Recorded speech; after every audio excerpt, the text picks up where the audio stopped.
Hello, my name is Yunseong Kim, and I'm a fifth grader in Korea International School, Jeju. And I'll be presenting a speech about how to have fair vaccine distribution to make the world a better place. And I'll be starting my speech in 3, 2, 1. Imagine a world where we're stuck under quarantine, where we can't go out anywhere, just staying put. We're unable to go anywhere that we wish. That is the world we're in right now. We all know that a lot of people have gotten the virus COVID-19 or the variant of it. Nevertheless, as the world keeps going on, it will be bound to attack us once again, unless we do something to stop it. However, we could solve it by getting to the point where at least 70% of the world's population has been vaccinated.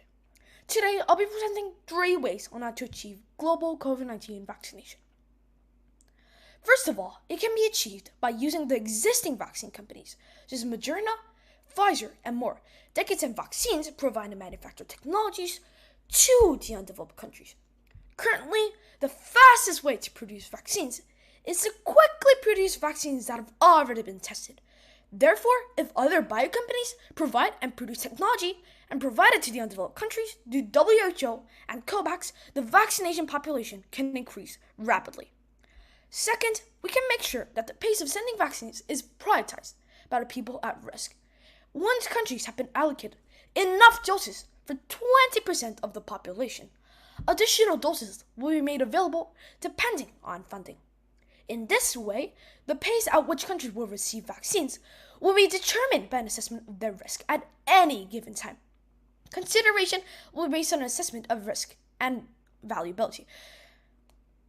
Using these criteria, the analysis will identify countries with the highest risk, which will receive vaccines at a faster pace than those considered at a lower risk. Lastly, we can achieve this by something called humanitarian buffer. A small amount of doses will be set aside as parts of a humanitarian buffer. A small amount of up to 5%, the total number of available doses, will be set aside as a backstop mechanism to serve as a provider of last resort for when national government-led policies fail to reach certain populations. Using humanitarian buffer, we will be able to store up those doses, then donate them to the other undeveloped countries so that it will never come again. All in all, today we talked about the vaccine equity issue and how we can solve it, and introduced 3 ways to make that happen. Those who are sharing the vaccine technology, the pace of sending vaccines is prioritized by people at risk, and lastly, humanitarian buffer. The COVID-19 problem is not going to end unless we all work to solve it. We all need to work together to solve problems of vaccine equity so that we can win this pandemic.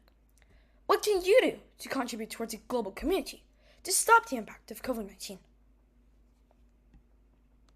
Thanks. You have some good ideas here. I want to ask you, I think it's a simple question.